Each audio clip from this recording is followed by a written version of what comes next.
Welcome to the Beyond Jiu Jitsu podcast, episode number 104.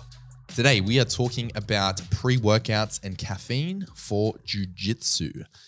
I'm your co-host Kieren Lefebvre, joined by Adam Charles. Yeah, caffeine. Smooth FM. Yeah, we're going to talk a little bit about caffeine for jiu-jitsu, but also just maybe some of the effects on the body that it has, and the pros, the cons, when you should, when you shouldn't. If you should. Yeah, I guess. And if you're watching the YouTube version, you'll notice we have one angle. We have some small technical difficulties. Kieren dropped the camera. We'll be back with two angles in the future. Yeah. Coming soon. That's what happens when Kieren's always walking around with buttery fingers. Just dropping things. Just dropping bombs. Nah, I didn't actually drop a camera. If I dropped one of my cameras and actually broke it, I would not be recording right now. I'd be too busy in a ball crying. Yep. He'd be so sad. I'd be very sad. He'd be so sad. Those cameras are worth more than I am. He's not wrong. Yeah. They're very, should take a photo of your cameras so people can see how good they are. But then I'll need another camera. Yeah. Then who's going to take a photo of that camera? All the cameras. Cameras. I like cameras. Yeah, cameras. Yeah, so pre-workout, caffeine. What do you reckon? Yeah, I reckon that it's a massive waste of money. All right. Yeah, so let's start with obviously caffeine, coffee is widely one of the most widely consumed drugs there is, yes. Right? Because I believe it's actually graded as a I might be talking about yeah. Is it graded as a drug? Yeah, technically it is. Technically it is. Yeah. But it's also it's obviously a legal drug along with alcohol or whatever, cannabis in plenty of places of the world. Yeah, anyway, so it's definitely one of the most widely accepted and consumed drugs that you can take whenever, right? Like, okay, alcohol is a legal drug, but you can't rock up to work at 9 a.m. drinking a beer.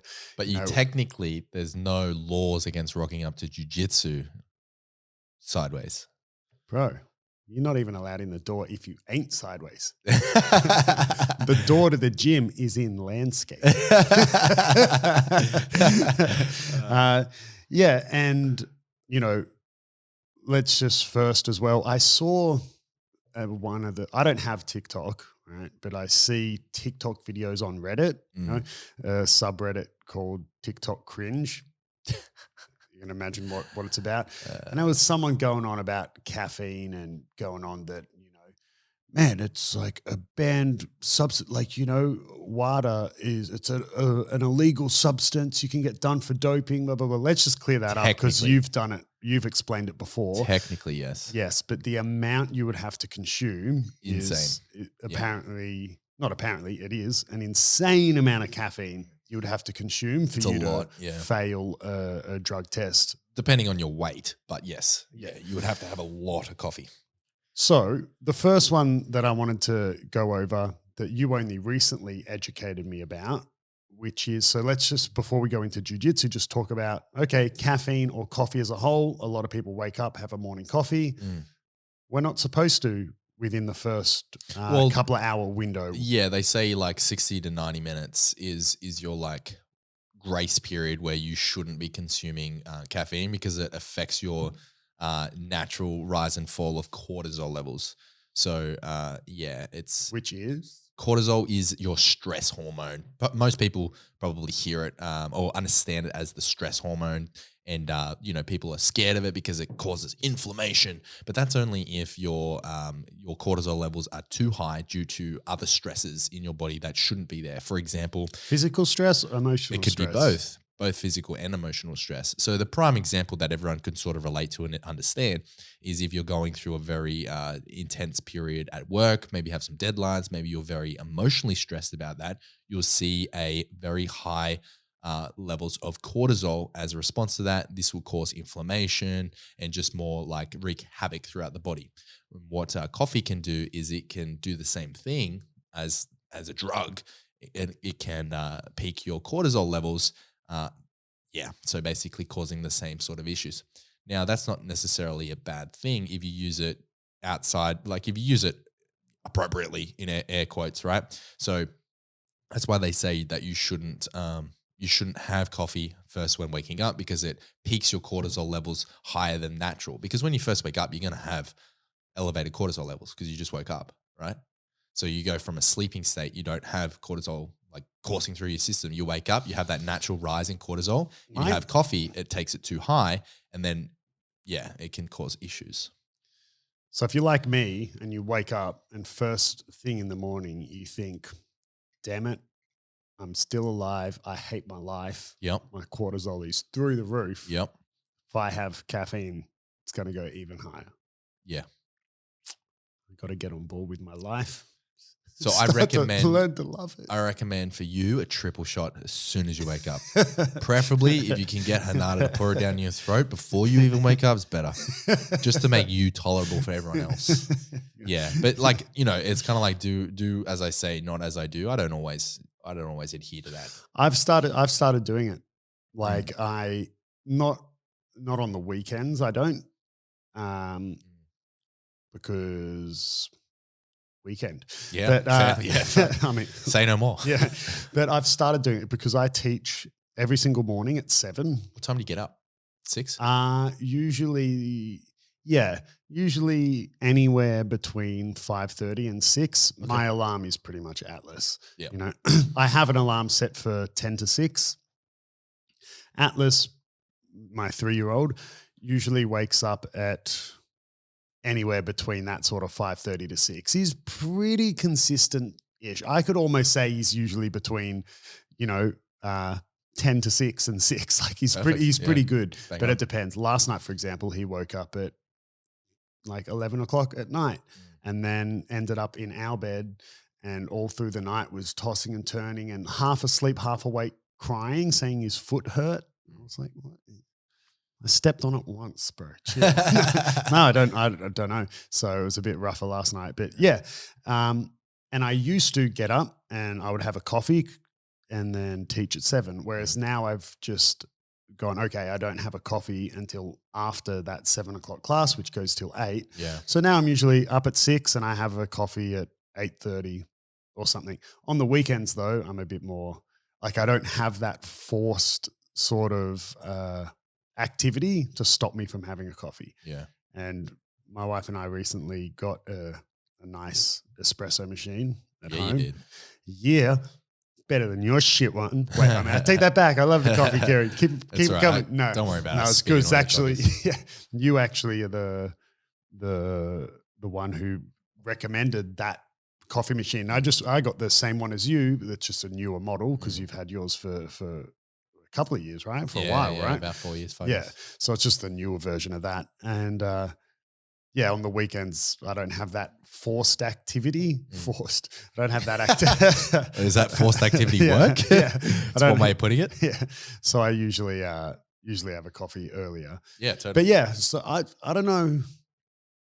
I don't know if maybe I've noticed a difference. Maybe I've at least noticed, or I don't know if I've noticed a biological difference or just the difference of being used to it. Like I'm no longer in that, I need a coffee before I teach that class at 7. Yeah. Now kind of just more used to teaching that class and I have one after. And yeah, it's totally fine. In saying that, obviously some days are different to others. There are some mornings where I'm just super tired. I'm like, and whether it's because I trained hard the night before or I didn't sleep well or Atlas or whatever it is, there definitely are some times where I'm like, oh, fuck, man, like I need that. I'll have that coffee straight up. And it's interesting because your body will process caffeine from coffee slightly different as it will with like a powdered form of caffeine or like a caffeine androgenous that's normally found in pre-workouts and caffeine tablets. So it's quite interesting. There's been a lot of research on this. And if you just want to like a quick, resource, particularly if you like podcasts, if you're listening to this, you probably do, then check out the Huberman Show because his podcast is very scientific based. He does a very good like hour-long summary on caffeine and coffee and everything like that.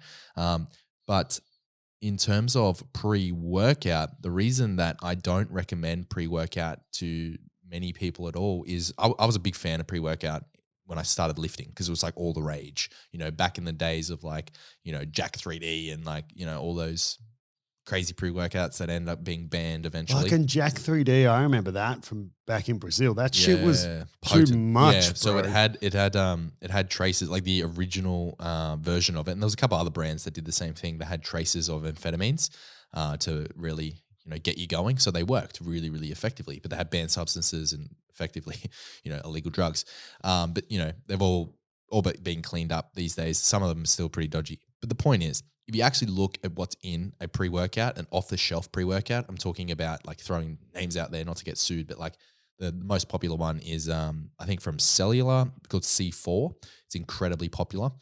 If you actually look at the ingredients and what is in the pre-workouts, there's two major problems. First one is something known as a proprietary blend or a prop blend. Any product that has something known as a prop blend in it, you should avoid. The reason you should avoid it is because that company is effectively hiding the dosages of the pre-workout through the guise of intellectual property. So they're saying, hey, this is our intellectual property, therefore we're going to put it in a proprietary blend because it's our proprietary property, and we're not going to tell you how much of what is in it. The problem with that is you could have 2/5 of fuck all of the actual key ingredients to that pre-workout that you're paying top dollar for, and it might not even have enough to do anything. Outside of a prop blend, if you look at what ingredients are in there that the amounts are actually listed, things like beta-alanine is very common. And that is the substance or the supplement, I should say, that gives you that tingling feeling. I hate that feeling. Yeah, not many people do like it, but some people, particularly your bro lifters, and for anyone listening that has, is a big pre-workout fan, you'd be like, yeah, the more tingles, that means more potent the pre-workout is. Jazz fingers. Yeah, jazz hands. Jazz hands, that's right. Yeah. So that sort of feeling, that effect is, I think it's known as paresthesia, and it's caused by beta-alanine, and it actually has no correlation to energy. It doesn't give you any energy at all.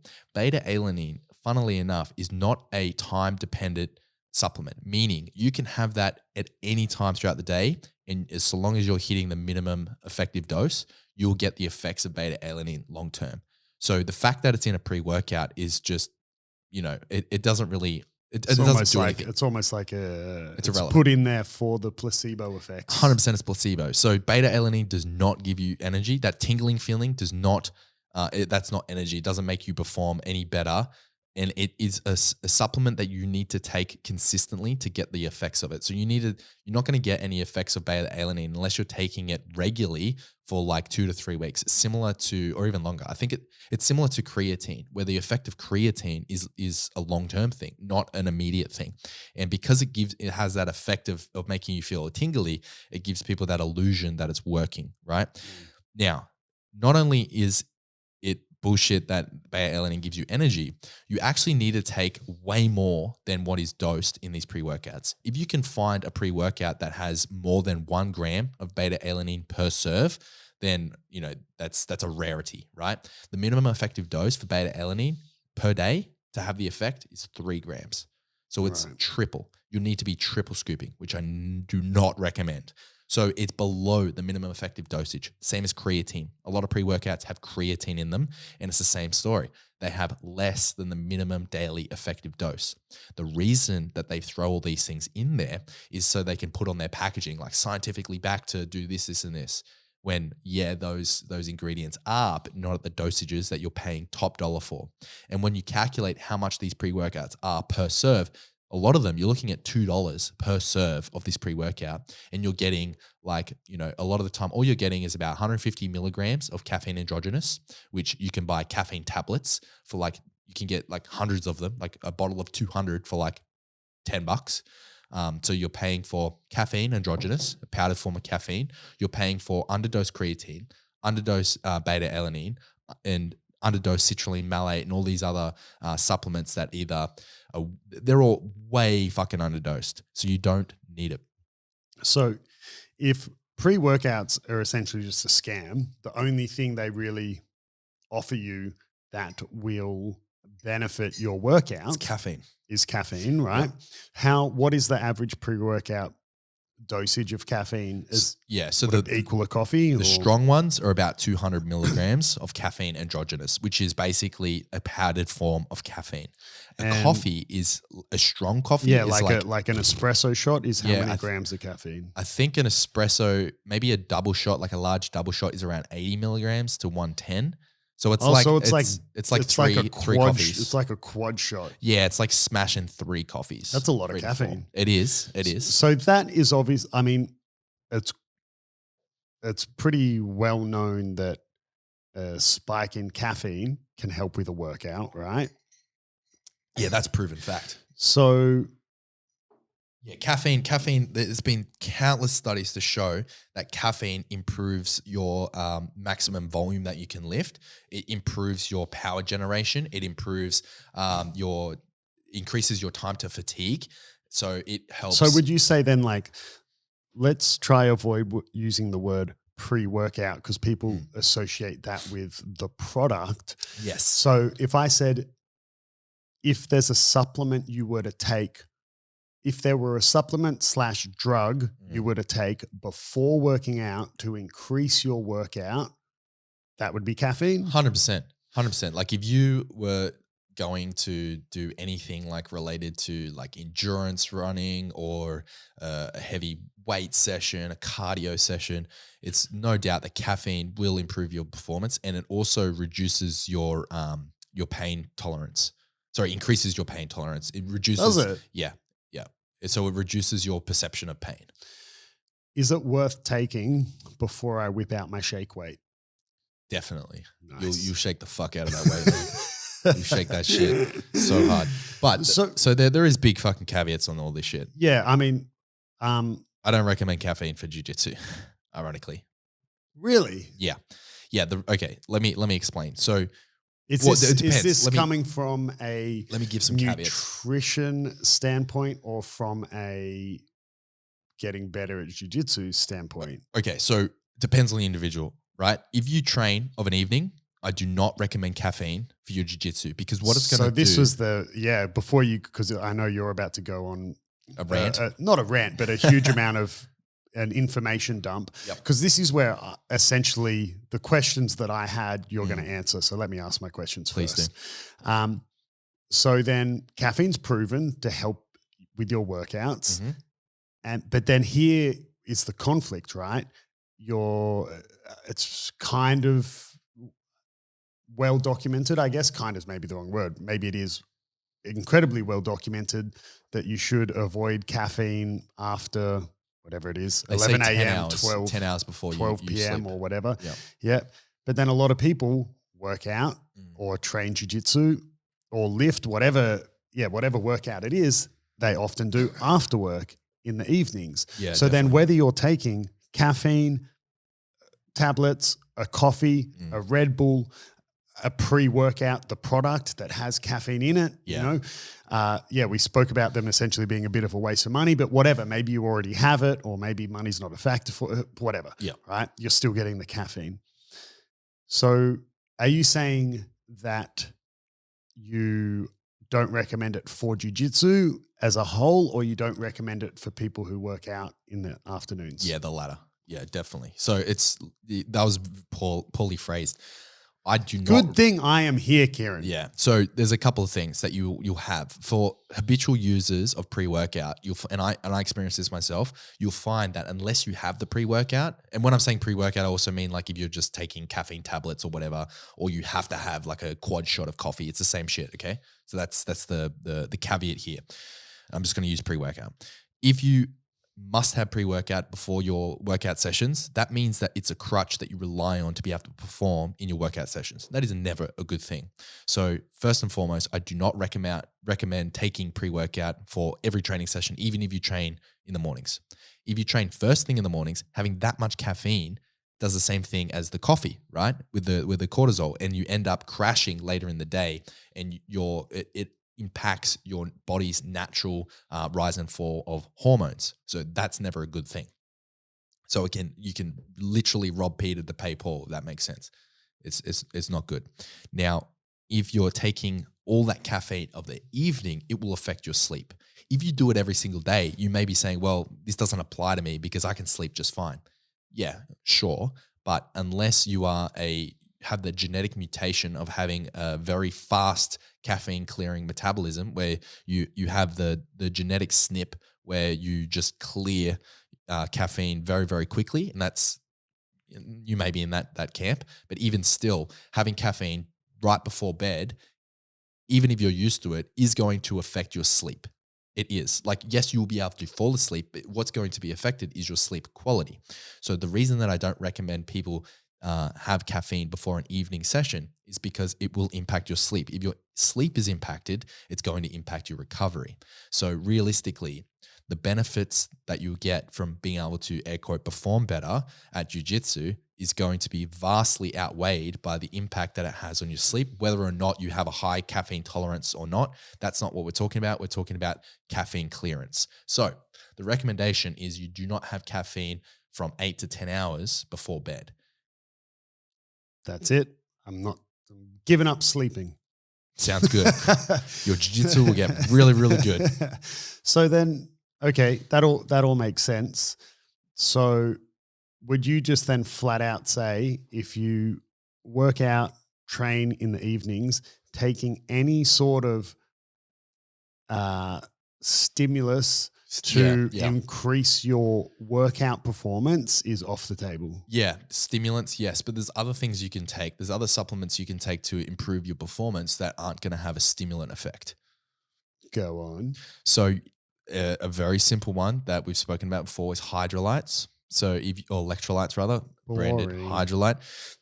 If you have hydrolyte, it's going to improve your performance. Having fast-acting carbohydrates, very simple carbs, like having a carb mix with electrolytes, that sort of mixture, and you can get different ratios depending on what you're doing. But for jiu-jitsu, just your standard like powder, you can buy powders that have them combined, or you can buy something like a dextrose powder and just chuck in a couple of hydrolyte tablets. Will do the same thing. You know, Powerade and Gatorade is a more expensive version of the same sort of thing that will improve your performance. You can also have things that improve your blood flow. For example, beetroot juice improves your blood flow. So, what? Yeah, 100%. Yeah, 100%. So you can also get You supplements. sound like a naturopath slinging shit right now. No, this is legit. This is well researched. So people use this before sauna as well. Because it improves your blood flow, like it's a vascular dilation. So it opens up your vascular system and it literally improves blood flow. Very, very well researched. I'm not talking out my ass. So you can get people who would be, what's that? I don't know if disease is the right word, autoimmune disease or whatever it is. What's that? I've forgotten the word for when people bleed a lot, like they struggle for their blood to clot, and they can have that. It can be quite serious that if they get badly cut, they can. Right, I know what you're talking about. I don't know what's called. Oh my God, I've forgotten the word. Yeah. Anyway, I wonder if those people are advised to avoid beetroot. Maybe beetroot juice or just beetroot, beetroot juice is the easiest way to take it. You don't eat your beetroots like an apple. If you eat a fuckload of beetroots, it does the same thing.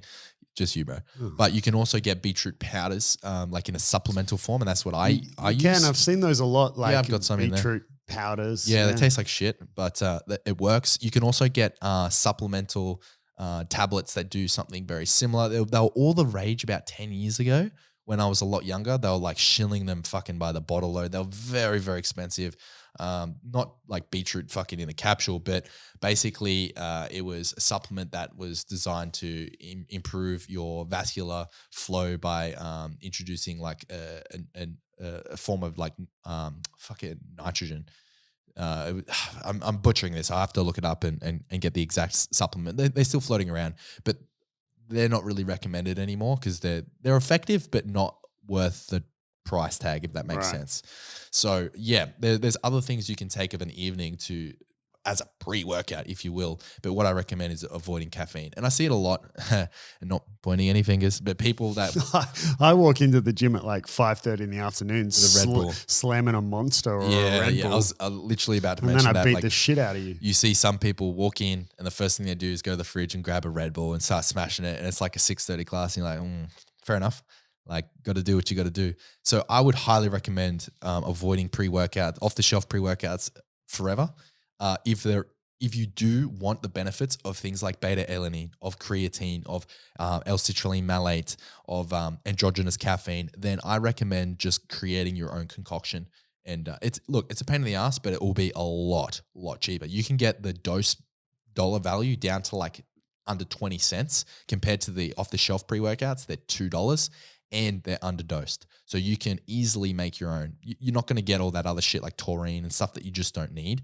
And funnily enough— What is taurine? So funnily enough, if you have, I believe it's taurine and beta-alanine, you cannot have them together because they have the same receptor intake. So one will block the other. And taurine will block over 80% of your beta-alanine intake. So it's actually a fucking waste of money if you see taurine and beta-alanine on the same supplement. But they don't give a shit. They really don't give a shit. It's underdosed anyway. They're like, fuck it, more the merrier. Just add a whole bunch. Chuck it in. Yeah, just add a whole bunch of shit on there. It's fine. So you're actually meant to separate. If you're going to supplement with taurine and beta-alanine, you're meant to separate them. I don't know by how many hours. I don't know off the top of my head. Could have looked it up. But yeah, so that's my down and dirty on pre-workouts, man. They're just such a fucking waste of money. But look, they work because they're effective.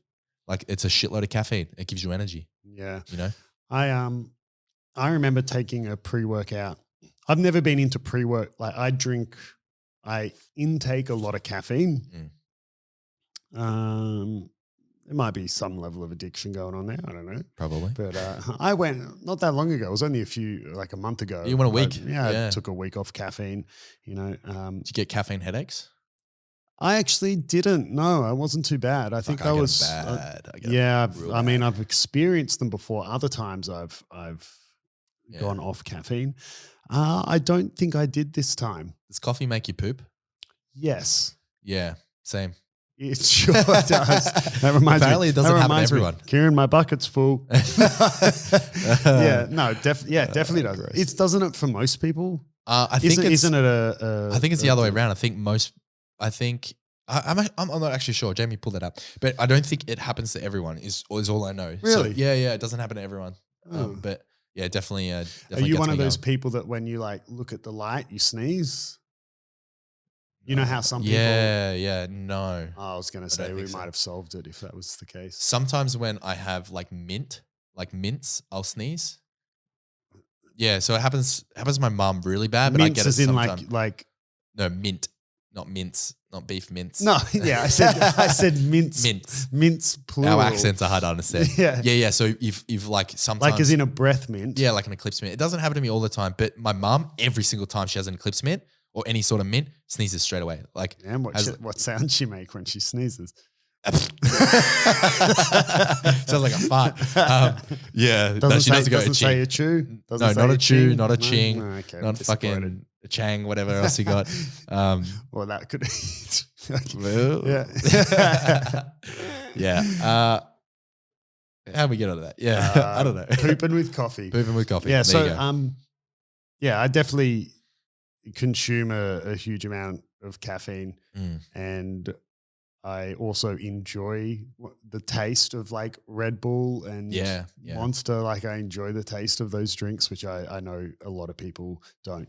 But I've never been into taking pre-workouts as in the product. Yeah, because maybe it's because it's such a huge amount of caffeine in one go. Yeah, like if a double espresso is 100 grams, and these pre-workouts have, how much did you say? So the strongest ones you'll find, like the super strong, like warning, they're like 200 milligrams per serve. Yeah, so I think your standard is around 150. So so it's a huge dump of caffeine in one go. Oh yeah.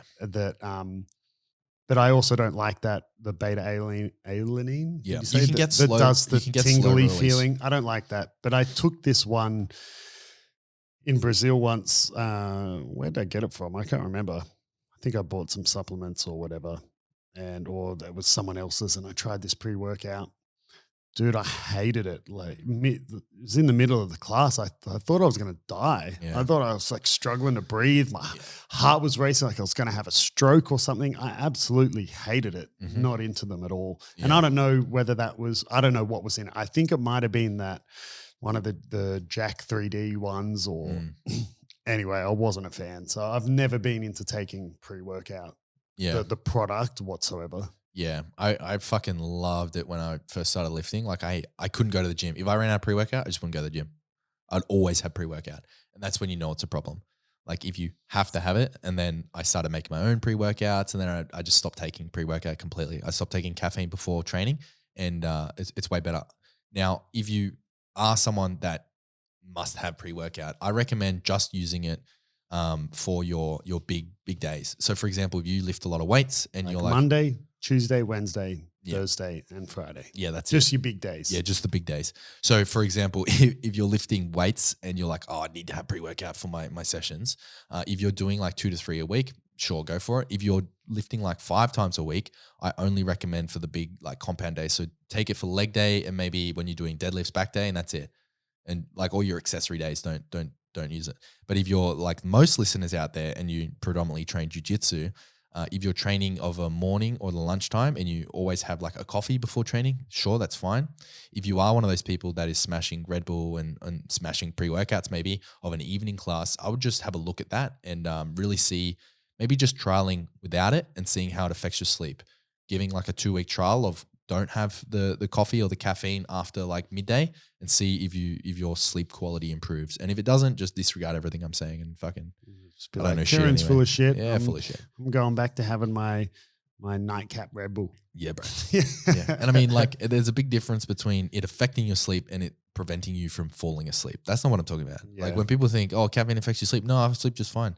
It's the quality of sleep I'm talking about here, not necessarily your ability to your sleep latency, as it's called, your ability to fall asleep quickly. If I were to stop having Red Bull before training of an evening, you're also telling me I can't have Jaeger bombs before class. No, they're fine. Oh, so. Oh wait, no, Jaeger bombs have Red Bull. Yeah. Oh, so I can't. I think the alcohol will neutralize the caffeine. Okay, that's how it works. Thank God, yeah, bro. Yeah, it cancels it out in your body. Yep. What about what do you think if talking about having?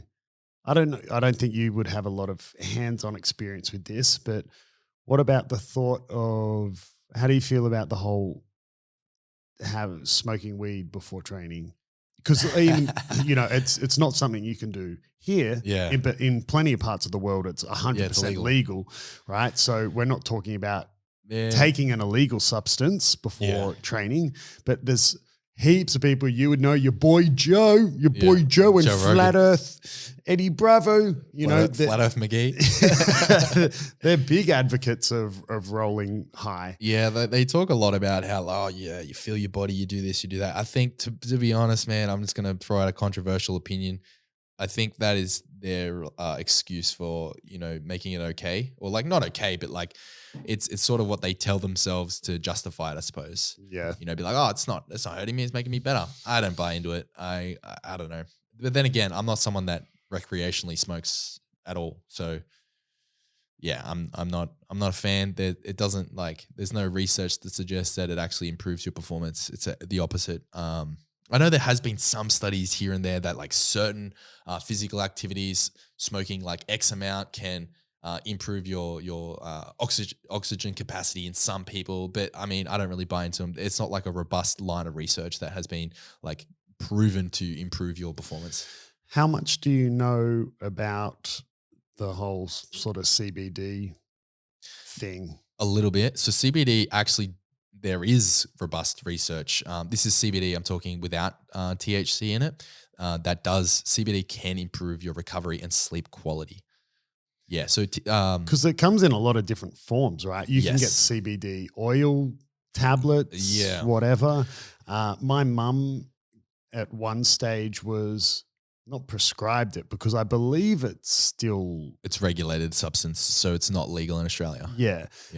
My mum was recommended it because my mum has chronic rheumatoid arthritis. Yeah. But maybe she was even prescribed it. Yeah, that would probably be the case. You can be prescribed.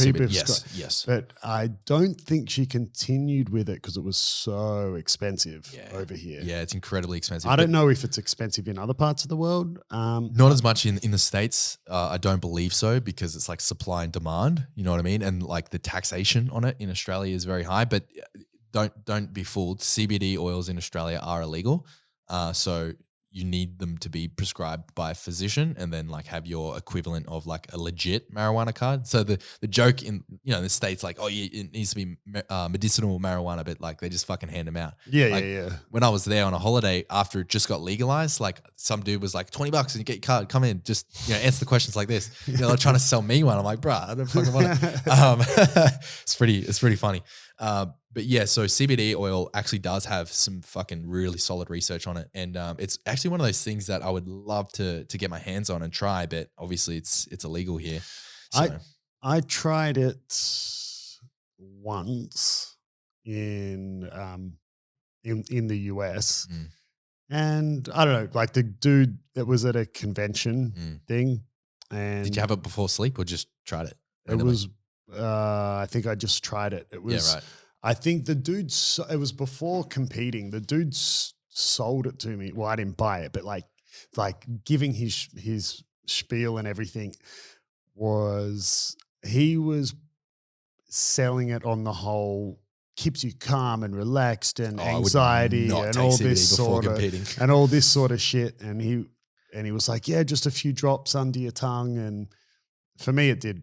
I would do 2/5 of fuck all, man. It would do nothing for you. It didn't do anything. Yeah, you probably underdosed and whatever, but you wouldn't want to take it before. Yeah, anyway. But yeah, maybe that's why I lost, Kieren. Mega dosing before sleep like dosing before sleep is, it improves your sleep quality and has, like I said, good research on it. So yeah. So what do you need to say to a physician to get it prescribed? Do you have anxiety? Oh, really? Yeah. Right. Well, you maybe you could say, I don't know what they are prescribing it for in Australia, but if you say that you're struggling with anxiety and sleep or something like that, maybe it can also be a treatment for tinnitus or tinnitus, however you want to pronounce it, the ringing in your ears.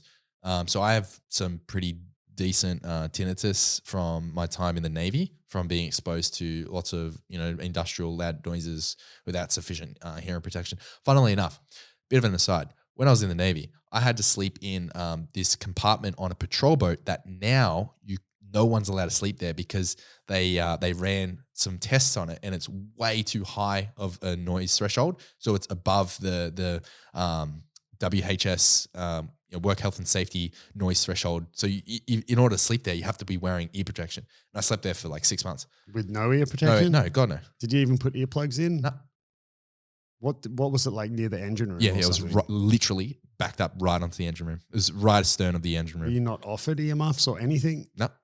Not even the little like... I could, but like, I don't know. You're like, fuck it. Yeah, so you're meant to have... She'll be sweet. Yeah, you're meant to have double ear protection. So you're meant to have like the little foam ones that go in your ear and then like earmuffs over the top of that. But now... Which I imagine is what the engineers wear to be in the engine room. In the engine room, yeah. So this wasn't as loud as the engine room, obviously. But the compartment that I was in is called Ozsteer, and it's like a jail cell, a holding cell for illegals or whoever you're picking up, and you need to transit them. You were never really in the Navy. I was on a Navy ship. That's all I can say.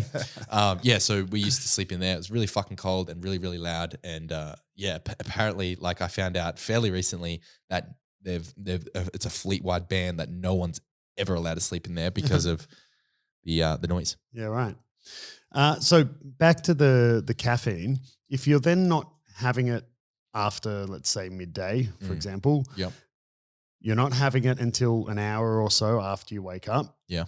In that window of A-OK to consume caffeine, how much caffeine are you consuming? No more than 400 milligrams is your upper limit for most adults. 400 milligrams is like 4 coffees. Yep. So... 4 shots. Yes.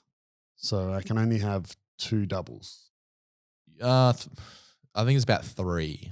So that's like as in for the average size person? Yeah, the average size person with like pretty big. So I'd still stick under 400. You're not that big. It's a fat flex. Not that big. And so what happens if you're having more than that? Well, nothing like happens. Like if you have a day where you die. Yeah. Like the other day when I poop more. So I was doing a job like in a rural town in Australia, videography job. I had to get up at 2:30 in the morning with bloody on the road. And then I had a 12-hour shoot to do. So on that day, I had probably like 7 coffees throughout the day just to stay awake. And I was having coffee until like 2 in the afternoon. And that was well over 400 milligrams. And I had like a Red Bull, had all sorts of shit, just to stay like alert and on the ball. If you have more than that habitually, it's not really good for your hormone profile. Yeah, you're going to build up a tolerance for it. So it's not like you're going to be jittery all the time, but it's just really, it's not good for stress levels. Like it's going to really spike your cortisol unnaturally throughout the day. You're going to build up a reliance on it. You're going to get caffeine headaches and build up a dependency. And outside of that, you're going to find that the more caffeine you have, particularly if it is something like pre-workout, if you are smashing pre-workouts, if you end up double scooping a 200 milligram caffeine. Holy shit. Yeah. So if you have to have 400 milligrams, your tolerance is going to go up and up and up. And then that's just going to create more and more stress. And then you're just going to be wasting more and more money. I can't. It's a cascading effect. I can no longer handle the increased heart rate without exercise. So what I mean by that is if I were to have a double scooped pre-workout or something. Oh, you'd be pinging, bro. And my heart rate, the increase in my heart rate without it naturally being increased through exercise, man, I start having an anxiety attack like I'm going to die. Well, the thing is, you can die. You can die if you have too much caffeine. You're stressing me out, bro. There was a case Make me another coffee before telling me more. There was a case fairly recently. I think it happened earlier this year, and this has happened before. I think there was a personal trainer from the UK. I may have told this story on the podcast before, apologies, but basically he was doing what I recommended in creating his own pre-workout, but for his caffeine, he bought the powdered form. Here is a public service announcement. Never buy the powdered form of pre-workout. Always get the tablet form if you're going to get like caffeine, just raw caffeine endogenous. Wait, hang on. So he's got a big but tub. Most pre-workouts, like the product, are powder. Yeah, but the dosages are controlled. Like you're saying never buy the powdered form of caffeine. Pure caffeine. Never buy pure caffeine. Like never buy powdered caffeine endogenous. Always get it in tablet form. So if you buy it in tablets, most of the tablets will either be 100 or 200 milligrams. So you can dose to 100 or you break them in half, which is what I used to do. So this PT, he bought powdered caffeine. Just like imagine if you got all the tablets and you crushed it up into powder. He fucked up his calculation. He thought he was taking like 200 milligrams and he was taking 200 grams or something like that. Or not 200 grams, but like 2 grams instead of That's a lot of powder. Yeah. So it was pretty much it. Like he overdosed by over 100 times and he died. Holy shit. Yeah. Fuck. Yeah. Yeah, I guess like I don't know. Yeah, I guess you got to be careful when his heart shut down. When you're making your own stuff. Yeah. You're essentially being a bit like a pharmacist, a bit like a chemist. I did some dumb before, shit. Kieren, I would be meaning to ask you why there's so many cold and flu boxes. What are all these beakers for? Yeah, I mean. What's all these dirty spoons? Why do you have so many lighters? Yeah, I guess you do have to be careful, right? If you're making your own. 100% you do. Yeah. You know? You're making your own shit. You got to be careful. You 100% have to be careful. I feel really bad for this guy. And I mean, I've done stupid shit like that before. Like, but I guess it goes with I mean, I don't want to say there kind of needs to be an assumed level of knowledge. Like for me, if we were saying, oh yeah, you can make your own pre-workout, you put this, you got to make sure it's the correct whatever, and then someone fucks it up and dies. Yeah. Kind of be really like sad. me sharing a recipe with you and you undercooking the chicken and eating it and getting sick. Pretty much. I'll be like, well, you fucked up, bro. Yeah. I didn't tell you to eat pink chicken. Yeah. And I think that like you should. There's little things you can do to just safeguard yourself. Like the simplest one is never buy it in powdered form. Because if it's tablets, the equivalent tablets he would have taken is like 10. You're not going to take 10 fucking caffeine tablets. Yeah. Because then even if you did buy the powdered thing and you're like, oh, I'm not going to mess it up. Yeah. I mean, you're also not, I would assume there's a good chance that you would not be working with a to the nanogram precise scale when you're measuring it out. So like, you know, you might be saying like, you might be going like, oh, it's 1 scoop or whatever, but you know, one scoop will be packed denser than the other, or you might be weighing it and you go, oh, there's 2 grams, but maybe it's actually 2.9 and it, you know, or whatever. But if you're buying caffeine tablets, they've been professionally manufactured in a pharmaceutical the precise lab or whatever. Yeah. Like a pill mill. Yeah. Yeah. So you're going to be, Yeah. It's a lot harder. It's a lot harder to fuck up. You can probably also, I assume, get caffeine tablets that aren't hard pills. You could probably get the ones that are in the capsules, right? You could probably get caffeine capsules and then you could just open the capsule and you'd have the powder. Sure. I assume. Yeah, I assume you could too. Yeah. Why not? So do you want to share what you would put in a pre-workout if you're making it yourself? So if you were going to do like a backyard pre-workout, I got videos on this like dating back like 3 years ago. But you know, I would probably consider putting creatine in it. Now, because that's one of the ones that, just to summarize for everyone, because I know you've heard Kieren say it a million times, one of them, I believe it is the most researched supplement in supplement scientific research history. And it's also one, don't take 8 tubs of creatine a day, but you can't necessarily, you know, in air quotes, overdose, right? You just pee out if you know. The only time you need to be careful is if you have any sort of kidney problems. Okay. That's when you need to consult your physician. But like if you were, it wouldn't be crazy if you put a scoop of creatine in with your daily protein shake and then you've also got some creatine in your backyard pre-workout. It's not like, oh my God, you've taken too much creatine. Yeah, totally. 100%. So if I was to recommend a backyard pre-workout, as we're sort of calling it, then so maybe 2 to 2.5 grams of creatine, as long as you're getting the other 2.5 grams for a total of 5 per day somewhere else. But let's just simplify. 5 grams of creatine, monohydrate. 3 grams of beta-alanine. If you don't like that tingly feeling, because 3 grams is a lot, you're going to get it pretty badly, then you can get a slow release version. And you can take it whenever the fuck you want. You can take it of an evening before you go to bed, of a first thing in the morning. It's not timing dependent, but it's just a convenient way to make sure you're getting your beta-alanine. I'd take up to 4 grams of citrulline malate, or L-citrulline malate, as you'll find it, and up to 200 milligrams of caffeine endogenous in tablet form, not coffee. Because in terms of the literature, the better performance is found when you take caffeine endogenous, as in like the pure caffeine in its powdered form. Do you currently take this pre-workout? No, I haven't for a little while. I don't even have beta-alanine. I stopped taking beta-alanine. I stopped taking L-citrulline malate. The reason I stopped taking them is because in terms of bang for buck, it wasn't really worth it for me. I wasn't at the point where I was like, really trying to push really hard and get jacked in the gym and all that sort of stuff. I mean, I took this stuff for years and it was honestly just a money thing. Like it wasn't worth the small benefit I was getting from it. So the only supplements that I take now are creatine. I'll always take creatine. Take creatine monohydrate, 5 grams a day. And I have that beetroot powder that I reserve for like hard sessions. If I know I'm doing the double, I'll take 1 to 2 scoops of that. Like in terms of like shot equivalents, probably like 2 to 3 shots of beetroot juice. And that is it, apart from electrolytes as well. I do have powdered electrolyte and a carbohydrate mixture that I'll take. And you get your caffeine in the morning. Yeah, I have probably 3 when I'm being really bad and naughty. I have like 4 coffees a day. So normally I have 3 double shot coffees a day. So I'm getting around 300 milligrams of caffeine a day. That's it.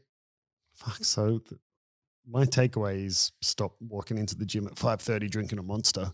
Yeah, I recommend it. Just except see how you feel. Except I will tonight because I'm tired. Yeah, well, I'm tired. I've had to sit here talking to you. And yeah. Look, if you don't want to do that and you just want to have your fucking Red Bull, just go for it. Who cares? But I mean, who cares as in like, it's not going to kill you straight away. Straight away? Yeah. It'll kill you eventually, but not, not straight away. Like, shit. Yeah. Well, I'm interested to maybe try a backyard pre-workout one day. I might. Yeah, and if you are interested in like, I wouldn't even know where to start. Like, literally write down the ingredients list and the dosages that are recommended. And you can, if you're in Australia, you can go on to something like bulknutrients.com. They're a wholesaler of supplement ingredients. These are effectively supplement ingredients.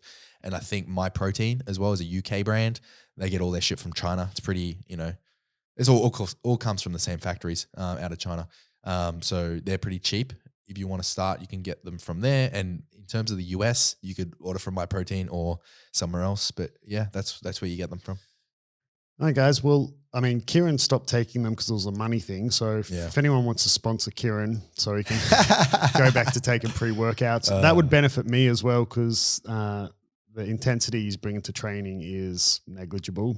He probably needs that pre-workout. Can you imagine me on pre-workout rocking up just like fucking pinging? Bro, I'm ready for it. I'm ready for it. Right. I can't remember the last time I saw you in the gym. Kieren doesn't even train anymore, guys. I quit. He's gone beyond jiu-jitsu. A full-time podcaster now. Call me Joe Rogan. All right, bro. Yeah. All right, guys. Well, if you have any more questions, you know where you can find us on our Instagram at beyondjujitsu_podcast. In the link tree, you can find our Patreon, and we're on YouTube, and you know where we're at. But yeah, if you have any more direct nutrition questions, Kieren's your man. Jiu-jitsu questions, I'll make something up. Until next time, guys, we'll catch you on the flip side.